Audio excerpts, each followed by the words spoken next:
ketika saya baca hadis termasuk alamatnya kiamat itu banyak zina. Yang kedua itu wayurfa'ul ilmu, dan ilmu itu hilang. Ilmu apa? Hilang.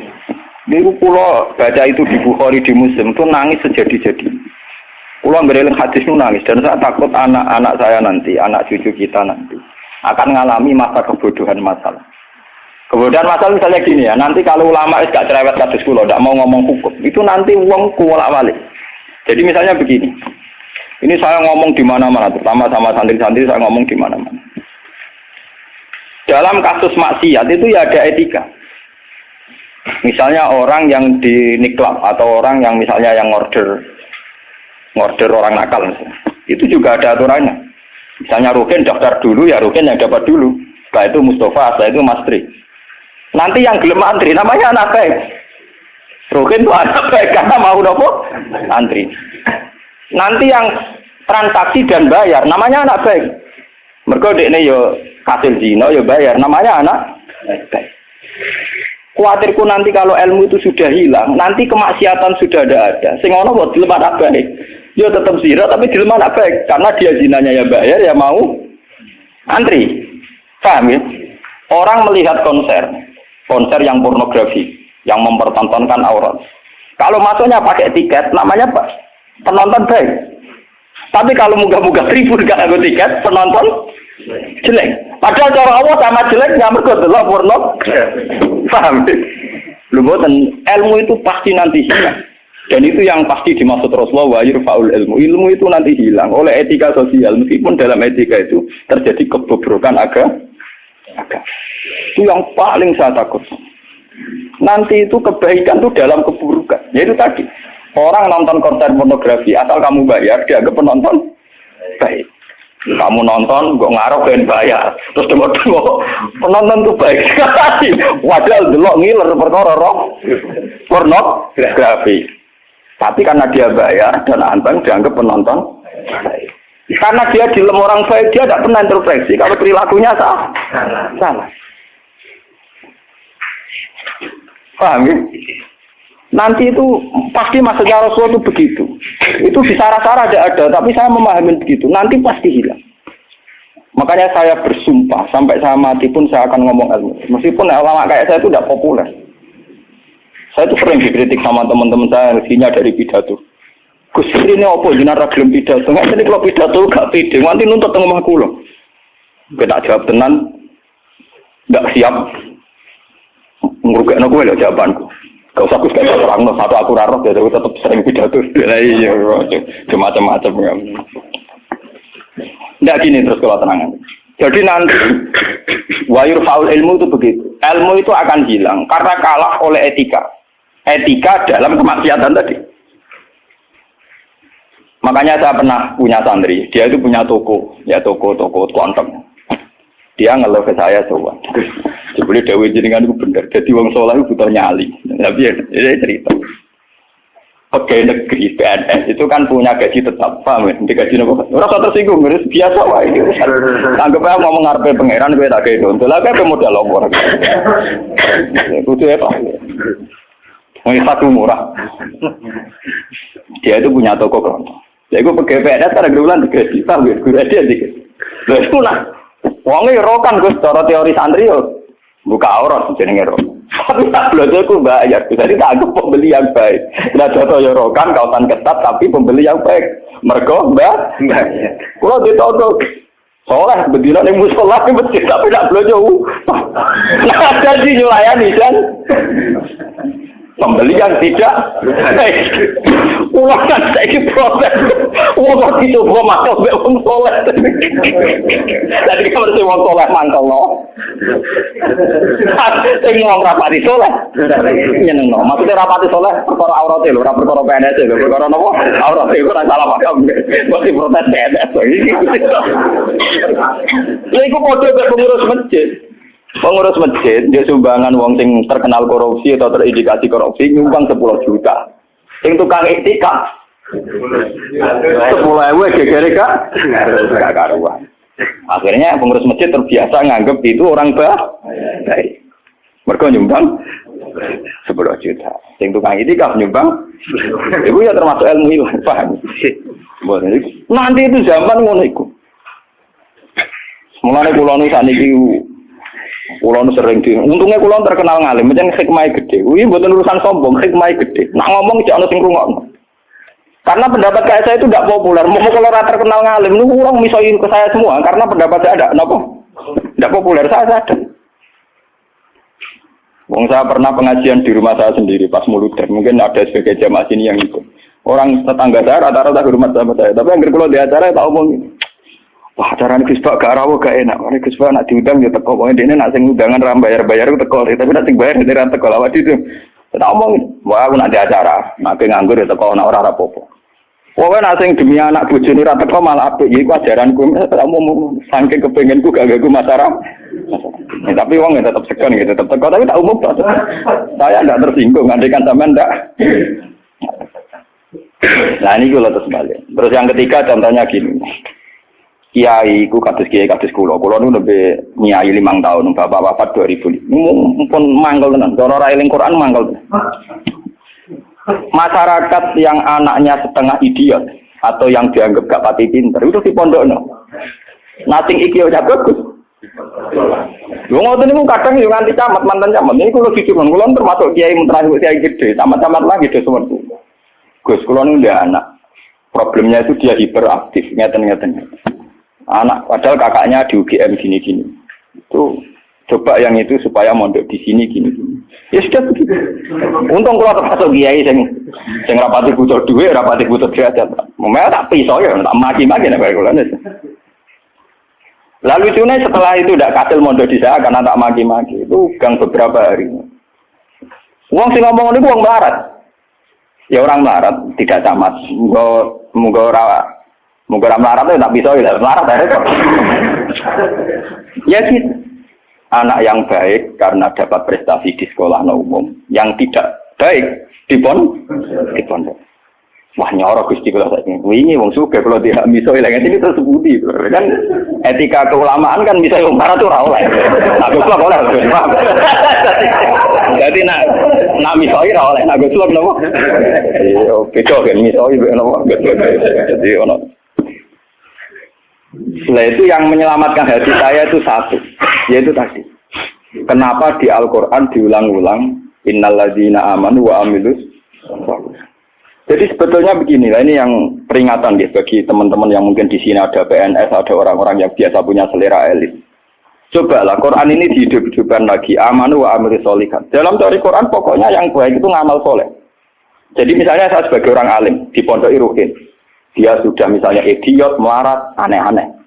Di Pondok Mastri misalnya, melarat, aneh-aneh. Pondok Mustafa, melarat, gak pahaman misalnya. Kalau dalam teori pendidikan modern, di mana butuh bibit unggulan, ini itu nggak masuk semua. Karena sudah ada bayar, idiot, ngawur, aneh-aneh gitu. Itu kan repot. Wah, itu kan repot.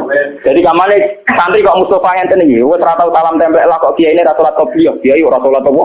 Kopiah. Gremeng deh, mesti gak terima deh. Napa? Duwe kiai kok ratulat apa? Kopiah. Misalnya tak turuti salat kopiah, kok ora dia, wah dia karep kiai ku ideal. Ngaku karepe dhewe. Padahal kiai ini kesusu rabadia kopi harus gak pernah merga ngurusi dia ini terus kelaparan. Nah ini contoh. Nanti suatu saat ada era, sekarang juga mulai. Sekolahan yang hebat adalah sekolahan yang luar biasa dengan makna santrinya IQ-nya bagus. Siswanya IQ-nya bagus. Pola sosialnya bagus. Pembayarannya nomor penting gini Bu. Pembayarannya nopo?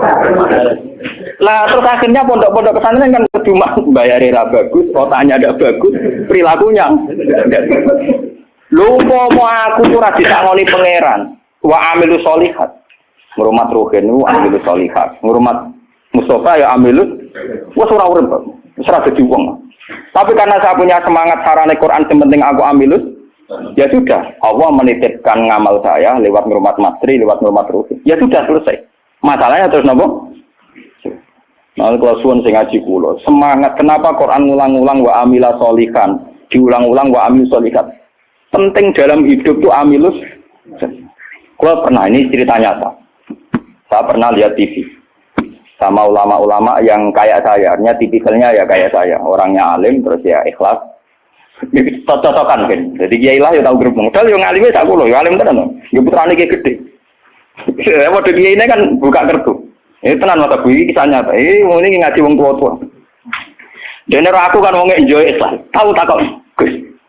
Mendingan nak dulu SPC nopo menteri nopo sing teng TV wong kok mulyane ngono. Buka lawange ra tau ndelok menteri. Terus pokoke mulyane kok ngono. Wis ngono diarani pahlawan. Misalnya ngurumusno ekonomi, ono pertumbuhan apa? Jadi harus tahu iri tahu orang. Ini orang nongkrong, gus, kalau tak kau jadi. Waktu lama ya itu kan. Lagu orang pulau yang ngalim kan gak wajib sungkan dong, bodoh nopo ngalim deh. Kalau tak kau, loh, jenengan nggak bisa tak kau, salah ya jenengan nggak bisa tak kau. Jenengan cerita awak jenengan ini kok tak jawab. Ini cerita. Kalau kalau memang kulo nu sing wis ikhlas istiqomah mulang masyarakat ra ono sing hormati, ono wis digaji. Gajine presiden yo dhuwur, gajine menteri yo dhuwur, gajine bupati. Nak ngamal jarane ngamale Dik. Ini padahal tugase. Ngamal tenan nak kita, kedur ora ono sing tapi ra ono biji. Wah, waktu buka dhewe tak mlebu mobil. Tak rusak yo dadakno. Wong bupati rusak kok sing dadakno. Tanduk harus sing gawano. Kene mobil lah rusak kudu ngutak. Cerita dari protes gimana kenyataan iki napa? Terus bareng dekne cerita, "Kenapa iki jenazah? Jenazah di mangkok."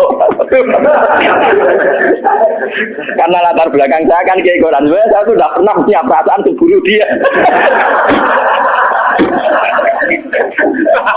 Artinya saya lebih terbiasa ikhlas kan. Orang pun nerang non, aku muni ikhlas kan lebih baik dibanding dia kan ya etis loh. Wah, ana wong. Lha boten iki nyata bener sampean mangkel dadi kiai bener.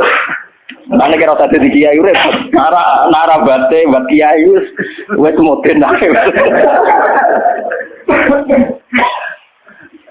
Akhirnya kalau saya itu ya ada orang sempurna. Cuma kalau sakit ngobati awak kulo biambak itu sakit. Seperti itu kalau kulon mulai alit sebagai orang mukmin itu pangeran kulon itu Allah Subhanahu wa taala hubungane opo.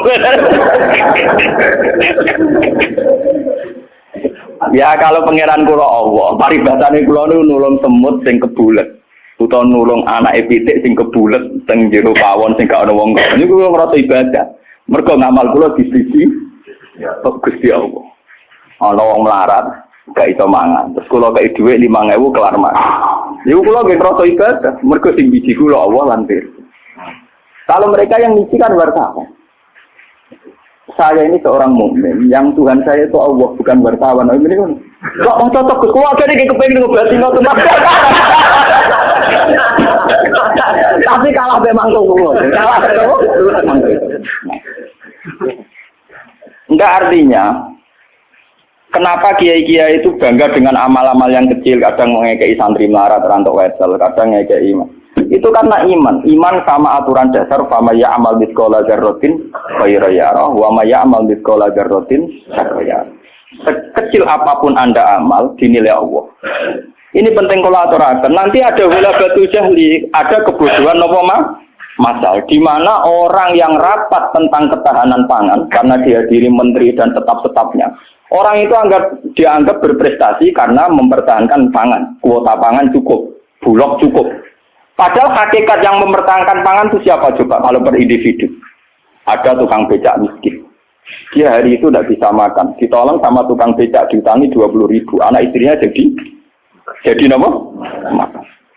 Dan di mata Allah yang menjaga nyawa tukang becak ini adalah temannya tukang, bukan pejabat-pejabat yang rapat di hotel berbintang. Meskipun saya ngakui fungsi mereka, tapi kalau saya disuruh ngakui fungsi mereka juga harus ngakui fungsi sosial yang dilakukan Saya pernah juga diperut, apa jenengan ada alur fungsi menteri? Lho aku gelem ngakoni kono kudu ngakoni adil, ora kok ngakoni kono ora, lah bangkune. Kok penak? Kalau sama-sama kita beretika, kalau saya ngakui fungsi mereka juga harus ngakui fungsi kita. Makanya saya itu kalau melihat petani di sawah, dan itu sebagian anak-anaknya mondok di saya, itu kalau saya nyeritani Pak, yang rapat-rapat ketahanan pangan di hotel-hotel itu hanya rapat ketahanan pangan. Sampai sebagai petani yang tulen, itu yang hakikat mewujudkan Sampai jangan kecil hati. Saya dan di mata Allah Andalah yang mempertahankan pangan. Karena Anda belum jadi peta. Jadi itu banyak santri-santri wali murid yang bangga dengan saya. Wah, nak ngono berarti kula wong top, iya wong top padha mbek menteri pertanian. Nah, ya kalau menteri kan lapornya sama presiden. Kalau sampean tak latih laporannya mbek Allah Subhanahu. Lah ini khasnya ulama. Lah saya nanti takut tadi yurfaul ilmu. Nanti itu kalau sudah ada ulama yang kecangkeman kayak saya, nanti yurfaul ilmu. Ilmu itu hilang sehingga yang dianggap prestasi ketahanan pangan misalnya ya menteri pangan sama pejabat saya ngakui mereka berjasa, tapi kalaupun mereka berjasa kan digaji ya. Nah itu kan digaji tuh. Paham ya? Nah ini kembali ke Quran tadi. Makanya saya tetap bangga dengan Quran. Quran itu spirit ngamal. Amilus solihat sama ya'mal mithqala dzarratin khairan. Nah kemudian memang ilmu ini kelihatan biasa saja karena ya nggak ada yang menjelaskan. Makanya kalau syukur jenengan gelem ngrungokno ngaji Quran. Saya tidak bangga karena sampai ngaji saya enggak. Biar orang itu bangga lagi dengan teori-teori Quran dan biasa transaksi di Allah Subhanahu wa taala. Seperti saya ngaji di sini. Saya ini termasuk terkenal pintar. Beberapa kali saya diminta jadi dosen di universitas terkenal dan itu berkali-kali. Saya sampai sekarang belum pernah bilang iya dan itu Allah tahu niat saya. Ya supaya saya pilih-pilih yang Gusti ben ono kiai sing ra dosen. Jadi pokoke mulang, mbok prospek ora, mbok ono sing gaji ora. Tapi kan presiden saya kan jenengan, jadi saya lapornya sama apa? Nah, misalnya pengiran kemarin aku marah terus nganti mati, marah kan nak dirasakan non agak dirasakan kan juga. Jadi saya sampai sekarang itu mulai dulu saya mondok itu ya marah, tapi nggak tahu kalau rasanya marah. Nanti saya ini cara ukuran kiai selevel saya gimana? Karena yang alimnya alim saya yang lebih kaya banyak sekali. Kamane ilmune mek kula kate akeh, tapi nak donyane akeh dene pirang-pirang. Ya kowe dhewe pidato plang-plang bae dene pantangane pidatone kawatanku dene. Wis pantangan tenan niku arek diundang. Upar wis disane Gus Bak nggih sak desa napa wah ora sik. Ben kualat. Dosa jaga wilayah wong alim napa? Dolim, ngomong tangga-tangga gue tak didik apik gelem ngaji sing biasa kok dididik apa? Ngaji sing bermewah napa? Oh, ben kualat napa? Jadi ini penting kalau terangkan. Termasuk yurfaul ilmu itu guys. Nanti kalau per individu, termasuk mahasiswa, termasuk santri yang biasa lihat TV. Kalau per individu hanya mengapresiasi pejabat-pejabat misalnya ketahanan pangan daripada mengapresiasi tonggone sing ngutangi dan itu menjaga nopo itu akan bahaya bagi kelangsungan iman ya karena orang tidak biasa transaksi dengan Allah Subhanahu wa taala. Padahal dalam kitab-kitab diterangkan betapa banyak orang jadi wali hanya berdasar ngeke keimanan wong siji wong loro tanpa rapat-rapat yang disorot media nopo. Paman tak cerita nih, saya pernah cerita di sini. Ono wong maju iki sugih ra karuan, wis sugih rojo, udah anak wayu. Bareng dia anak ayu karena dia maju tidak beragama mikir. Lah bocah ayu ning ngene kok tak tokno ruhin pintu tapi wong cilik tak rumah aku kok gede-gede dirasakno. Ruhin. Mikir. Walhasil dia mutusno dirabi dhewe, napa? Dirabi. Karena dia maju. Bareng malam pengantin, tiap apa ngeloni niku ditotok ya dia. Tok. Cuma tuh udah nih, mau nobong ganggu bulan madu kan mantul, mau nopo? Kulo diku gak situ, balik mana? Coba uplek. Sekarang apa? Lampu cilik itu. Cender apa? Cender sama gue kan ya. Iya deh, cender. Oh, cender orang bahasa Rembang loh. Apa lihat cender? Oh. Kentir kalau kentir. Tapi mirip. Nah salah ucap repot. Ublek orang nyerempet kok keteringan kelapatan kentir. Rugen rawani bakat tak sendiri bagus. Pasti kena. Ublek netral. Agar diparani melaju itu sampai 3 kali. Sekarang 3 kali ngerti parano itu sih diparani kan tidak omah. Ternyata dia itu seorang janda sing anaknya itu kelaparan. Anaknya kelaparan ditanya kenapa kamu ke rumah saya nak tak kerja kok melaju terus dia cerita. Pak Majusi, saya ini punya anak kelaparan semua, ingin makan. Kalau saya ingat anak saya, mau memaksakan minta jenengan, karena jenengan yang punya makan. Tapi kalau saya ingat jenengan Majusi dan saya seorang mukminah, niat itu saya urungkan. Betapa saya tidak ingin menjual iman saya. Terus, entah ini kayaknya dari si Majusi tadi. Ini mangan gandum, pokoknya segala yang diperlukan janda itu dan anak-anaknya diambilkan terus diterus, tipikal dia seorang raja, diterus. Padahal dia hati lebih raga gudin. Buatan ini cerita iman. Biar sampean biasa transaksi oleh Allah Subhanahu wa Ta'ala. Nanti nilainya nanti saya akan satu. Biar sampean biasa transaksi oleh Allah Subhanahu wa Ta'ala. Terus dikasih. Nah cerita itu terbongkar. Itu justru karena antar wali. Jadi ada seorang wali. Dia ngipi di Ka'bah, dia zaman dulu itu masih mungkin orang tidur di seputar matok Gontoat. Dia seorang wali, Abdal, dia tidur bersama Rasulullah. Hei Fulan, hei wali Fulan, saya titip salam pada orang itu. Ternyata orang itu yang disifati Nabi itu orang Majusi yang di kampung terkenal paling arogan. Mereka ngerabi anaknya. Ketika dia tahu bahwa Majusi yang dititipi salam Rasulullah itu begitu, dia mengurungkan niatnya. Mau Rasulullah salah alamat, salah kirim salam. Itu kan nggak mungkin. Masa Rasulullah salah kirim apa? Salam. Itu apa takokno rapotnya elek kabeh. Niku mau Majusi sing saking kurang ajar yang rabi anak. Akhirnya dia memaksakan konfirmasi. Mau Majusi ini diparah. Ya Majusi, saya ini tanya tangga-tangga Anda. Tidak ada yang cerita bahwa ada orang benar. Tapi aku ini gowo salame sama Rasul.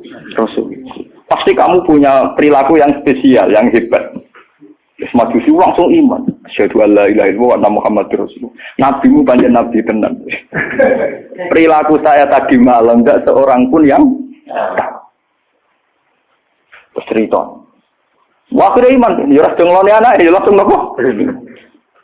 Padahal enggak disorot media massa dan itu perilaku perso. Begitu juga di kitab-kitab ada cerita seorang lonte, seorang WTX. Dia setelah melakukan aksi kelonteannya pulang. Ngerti asu dilat-dilat ning tanah, dia menafsirkan itu pasti kehausan. Kalau bolak-balik cerita tentang mriki dan itu ada di hadis sahih, karena lonte gak priayi. Malah mbok santri ora iso. Lonte lebihane kan gak napa? Ya, iku dene nganggo sepatu putih medun ning sumur. Terus dicopot. Setelah ngambil air dicopot sepatu bootnya karena tangannya dua digo ngeranggah-ngeranggah munggah. Ya mau mergo ora priayi iso wae kan mergo napa? Gak priayi. Orang priayi kan gak kebayang. Orang priayi jarian dia oleh munggah-munggah. Lalu ini cerita tentang hadis sahih. Setelah diminumkan anjing itu, Allah syukur sekali karena ada makhluknya yang diselamatkan si lonte itu dan diparingi tobat jadi orang. Lu apa susahnya sih kayak jenengan saya, Mas Tri, Ruben semua. Coba kita ini kan sering menyelamatkan nyawa. Paling tidak anak kita kelaparan kita berikan susu, istri kita kelaparan kita berikan nasi. Kita ini berkali-kali menyelamatkan nyawa. Tapi kita tidak pernah bangga karena kita nunggu bangga kalau kayak menteri, kayak presiden.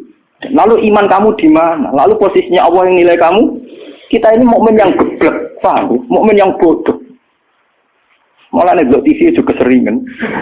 Bener cocokan kula bagi ini cerita cocokan antara wong alim, Pak. Lu mboten enten tiyang kok, namung kula bagi mau cara tak critakno ya mangkel, tapi kan tak sebut jenenge. Tapi dene tetep ngakoni iki. Mati man kejenengan ngalim menjen atine jenengan apik obat niku. Suwe ana atiku apik maksudnya. Dia baru sadar. Ya makanya saya ini kalau baca wahyu tadi termasuk wahyu faul. Orang yang kadang bergelar-gelar yang hebat, kadang masih melakukan kebodohan dalam imannya, yaitu nganggap prestasi yang kayak presiden, kayak menteri. Sementara penyelamat nyawa yang lewat aksi-aksi personal tidak gini.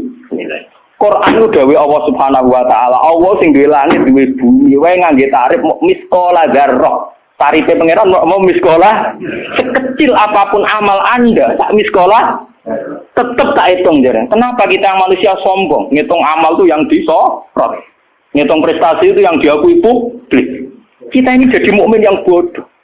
Bodoh. Mulane kira wali aku percaya santekno wiridan. Nah wali ketok tangan. Karena iman kamu itu iman yang bodoh. Mulane tobat, mending ngaji tobat. Napa? Tobat. Makanya nanti ya karena saya tidak bisa mimpin salat tasbih 1 Muharram. Nanti saya mimpin salat tasbih di sini setelah maghrib. Mungkin sing ya agak akhir karena ya pokoknya begitu kan. Saya itu bukan ingin apa, ngiling-ngilingan ya. Kalau ciri utama ulama itu mengingatkan akhirat, mengingatkan eksistensi Allah Subhanahu. Sama rasa hormat pulau kalau bolak-balik haram zaman bertamu dengan pulau teng Kembang Loka. Gama pulau Bojonegoro nggak bojon susu. Terus aku bagus banget, terus sowan malah tambah dosa, mesti haram no. Bingung. Nggak mulai negeri ngaji, pun kalau nak haji Bojonegoro salaman diulah oleh kalau kan wongnya lucu. Kenapa salaman diulah oleh? Lah anak bodoh ya tenang, saltuan mumpung ketika lu mriki yo cangkemmu. Dari mumpung ketika lu mriki yo cangkemmu. Oh santri elek. Elek lagi penting kasih salaman. Repot. Nah ini penting kalau aturakan. Jadi sebetulnya masalah utama manusia itu sejauh mana? Masalah iman ya. Sejauh mana kita sering kontrak ambil Allah Subhanahu. Nah ini juga yang dilakukan Rasulullah. Ketika ada sahabatnya yang sudah pinter, karena tidak meminta beliau urusan dunia, ya tidak minta beliau urusan apa? Dunia. Nabi hanya minta fa'inni ala nafsika bikasrotis. Aku jaluk tulung kue. Yang penting kue sujudem ya sering. Jadi kamu Nabi kamu kue jangan jaluk syafaatku tok, tapi kue dewe ra tahu sujud. Nah, gue ratau sujud itu artinya ratau transaksi be Allah Subhanahu wa ta'ala. Gue ratau ta'aluk, ora tau gandrung nenggone Allah Subhanahu wa ta'ala. Makanya nanti saya sholat tasbih sebagai simbol saya paling ndak pulau jenengan dia sudah jauh-jauh datang. Lima kalau ora matur nuwun dia ada kulong, paham ya.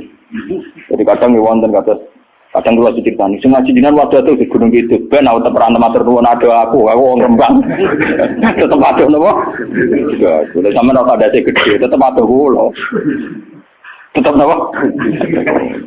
Sangkem nek elek Gunung Kidul kok ado Rembang. Paham ya napa? Jadi tetep menang kula, cara ganjaran tetep kata kula. Entek ngambek cara diitung ora bandingan. Paling sampean diitung mergo tawadhu. Artinya ngerasa bodoh terus ngaji ya dihitung apik. Dihitung apa? Kalau baleni malih. Saya baca hadis itu nangis. Jadi wali rufaul ilmu. Ilmu dihilangkan termasuk ilmu prestasi tadi. Kenapa kalau yang melakukan seorang presiden, seorang menteri itu menjadi prestasi yang luar biasa. Kita yang berkali-kali melakukan prestasi penyelamatan nyawa, orang ngerasa duwe napa? Prestasi. Akhirnya syukur kita sama Allah Ta'ala kurang hanya karena merasa tidak punya prestasi. Padahal kita punya prestasi berkali-kali. Oh sama tak cerita ini ben iman teman. Rasulullah nak dawuh itu detail sekali sampai ngendikan kowe iku nggawa kayu ke hutan terus kamu jual di pasar. Setelah kamu jual di pasar kamu kasihkan ke ibu kamu, ke anak kamu dan menjadikan mereka hidup. Itu sudah sedekah yang luar biasa. Sampai Nabi nyontono hatta matat ala fi simraatika. Jika yang kamu bikin untuk mulut istri kamu, matat ala fi sim. Ini wonten cerita. Nabi Musa pernah tanya sama Allah, ya Allah, saya ini kalau di surga sama siapa? Itu dia pemuda, wongnya dempal kaya Ruhin, khasnya wong melarat kan apa dempal. Tukang golek kayu, dan ini Ruhin alhamdulillah itu ngelakoni. Jadi tukang ukir kayu tapi orang golek apa? Ternyata anak itu duit, cara memiliki untuk duit 20.000. Itu yang karena orang Arab itu melaratlah pakanannya roti, Pak. Orang Arab lain melaratlah pakanannya apa? Roti daging. Jadi orang Arab itu roti yang unsurnya itu tengahnya 3 daging. Ini gitu kan roti. Yang separuh dipangan dia, yang separuh digantung. Digantung tengguwo, karena ibunya sudah lumpuh. Kalau dia pulang disuapin, kalau dia sedang kerja, ibunya mudah meraih, karena digantung di dekat nopo itu. Ya sudah gitu saja. Dan itu sudah menjadi layak dia setingkat Nabi Musa nanti di surga. Jadi Nabi Musa, wong itu kan Nabi Musa normal sana kan ya kayak dene kiai, mesti salate cukup biasa dia. Pokoknya dia kan foto ning ngedok. Oh ternyata enggak gitu, mau bakul ning pasar mulai ya gitu aja. Takone ke pangeran. Nah karena apa tuh? Yo krono iku. Apa tak krono apa? Yo krono paham kan? Jadi kayak keliwat. Ibu misalnya tuh. Terus berarti jadi kesempatan. Makanya saya ini sering cerita ke kiai-kiai. Jangan kira saya boyong tuh karena pondok saya enggak. Saya boyong tuh enggak karena pondok saya. Ora ono hadis ya. Wong boyong demi pondok ora ono hadis. Karena demi ibu saya. Karena ibu saya masih hidup dan beliau masih membutuhkan saya. Hanya saya sering cerita ke supir saya. Nak lihat ibu butuh mobil pamit. Nah ibu rasa pamit. Saya sering bilang itu sama Bapak Kangkang kalau ibu mau derekno kemana tidak usah pamit saya. Tapi kalau selain ibu kan, ya sekarang harus jadi apa? Itu kita ini harus bangga dengan prestasi-prestasi yang dicontohkan Rasulullah Shallallahu Alaihi Wasallam. Tapi kita ini sebagai mukmin bodoh, kita kan lihat TV tadi. Kita ininya kan jadi tokoh hebat yang disorot media massa. Sehingga misalnya coba masalah air. Orang yang menemukan obat air nanti diapresiasi secara internasional. Mereka menemukan obat air. Padahal asal-usulnya penyakit air karena seks bebas. Padahal rumusnya Kiai itu lebih dari itu. Supaya rakyat gampang dong rasa seks. Tapi orang yang apresiasi. Orang-orang apa? Oh maksudnya ngomong ya zina ya selamat. Kita ini nasibnya sih nak nuruti pengakuan publik, nasib kita sih iya. Lalu ciri utama orang mukmin itu anta budawaha ka annaka tarahu fa illam takun tarahu fa innahu yaraka. Ihsan kita, kebaikan kita kontrakkan dengan Allah Subhanahu wa taala. Jika setiap saat kita ngamal seakan-akan melihat Allah atau setidaknya yakin dilihat Allah. Intinya biasa transaksi atas nama Allah Subhanahu wa taala. Makanya saya ngajar di mana-mana itu asik. Jangan kira asik saya itu karena di depan sampean. Mangkel no, cara iling sampean itu mangkel. Mati kadang ngantuk turu, kadang ra paham, kadang plengaan nuruti ngono gelo. Cara kula nganggo taklim muta'alim tak bubar sampean. Sampean nganggo dalil ra sopan ya, Pak. Tapi saya itu enggak nganggo dalil taklim muta'alim. Kalau langsung nganggo Allah Ta'ala kesuwen. Repot. Cepet gelo.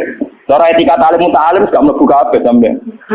Nek ana gurune teko kudu nguwat bar kabeh. Nek duwi ora oleh melengak, terus wae tutup. Cara sampean ngaku kaidah taklim nomo tutup. Ini penting kalau aturakan. Terus kalau suwon sampean harus secerdas sahabat ini. Kalau sampean sudah tahu saya ini misalnya ulama akhirat, ya hubungan saya dengan jenengan harus urusan apa? Akhirat. Kadang masyarakat tuh yang kadang ngawur banget.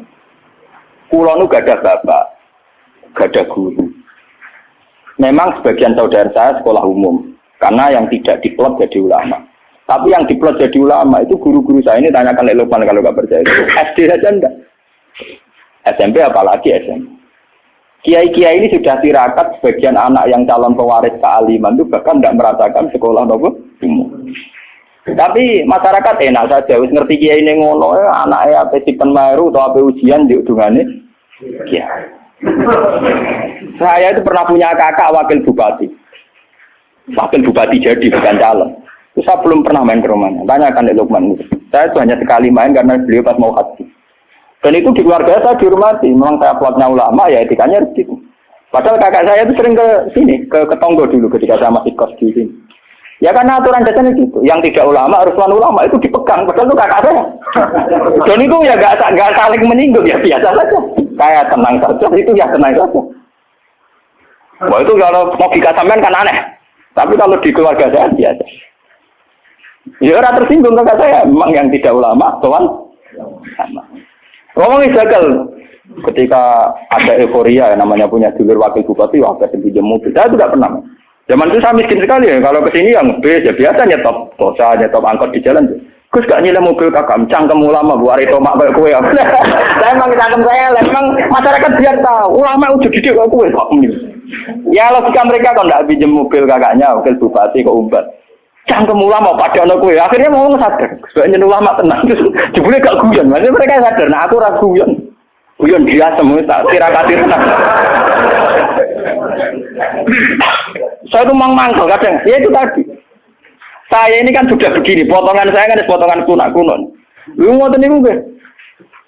Ismail sesuwan kula lu apa kepen dadi wakil bupati sampai kepen dadi bupati kepen opo iki pirang. Kadang kita omongin, sing mabu wudu ya omongin. Ya lek Pak kula tirakat ngene ora kepen dadi ngene iku malah mbok ndongakno sampai napa? Dadi.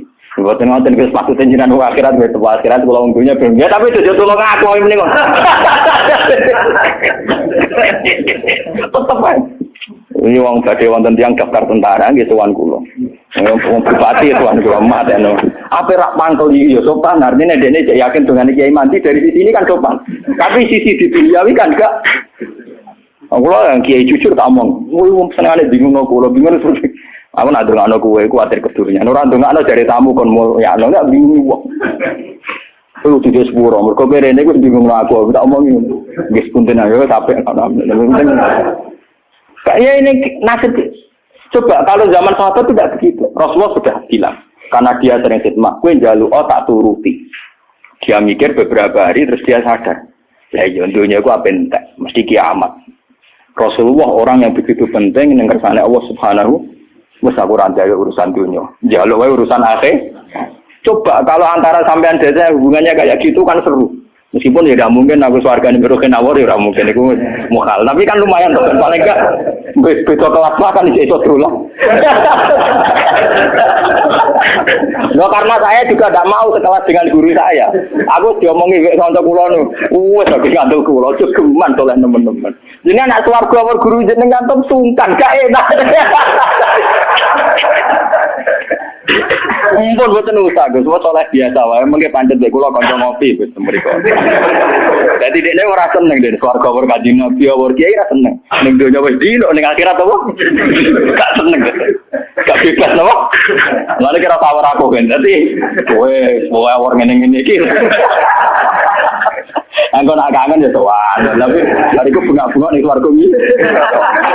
Ning teras-teras pawon-pawon. Jadi tangan-tangan kadang wong cerdas dadi mbok aku jogeman oleh teman-teman. Mare swargane para nabi, para wali iku gak enak dari mergo napa?